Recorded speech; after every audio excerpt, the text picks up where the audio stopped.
உணவுப் பொருட்கள் கெடாமல் பாதுகாக்கும் வினிகர் என்பதன் வேதிப்பெயர் என்ன? வினிகர் அப்படிங்கிறது வந்துட்டு ஒரு ப்ரிசர்வேட்டிவ். அதோட வேதிப்பெயர் என்ன அப்படின்னு சொல்லி கேட்குறாங்க. அது வந்து அசிட்டிக் அமிலம். இது எங்கே காமனாக யூஸ் பண்ணுவாங்கன்னா சமையல்லாம் யூஸ் பண்ணுவாங்க. எக்ஸாம்பிளுக்கு அந்த ஊறுகாய் போடுறோம்ல, இந்த ஊறுகாயில் வந்துட்டு இந்த வினிகர் கொஞ்சமாக ஆட் பண்ணால் அது ரொம்ப நாள் கெட்டு போகாமல் இருக்கும் அப்படின்னு சொல்லுவாங்க. செகண்ட் கொஸ்டின், பொதுவாக உப்பு என்று அழைக்கப்படும் சேர்மம் எது? உப்பு இல்லைன்னா எந்த சாப்பாடுமே இல்லை இல்லையா? அந்த உப்போட சேர்மம் எது அப்படின்னு சொல்லி கேட்குறாங்க. அது வந்து சோடியம் பிளஸ் குளோரைடு, NaCl.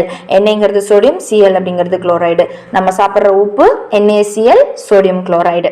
அடுத்த கொஸ்டின், ஓசோன் அழிவினை அதிக அளவில் உருவாக்கும் வாயு அது என்னன்னா, இப்போ ஓசோன் லேயர்ல ஓட்ட விழுந்துருச்சு, அது வந்து பெருசாயிட்டே இருக்கு அப்படின்னு சொல்றோம் இல்லையா?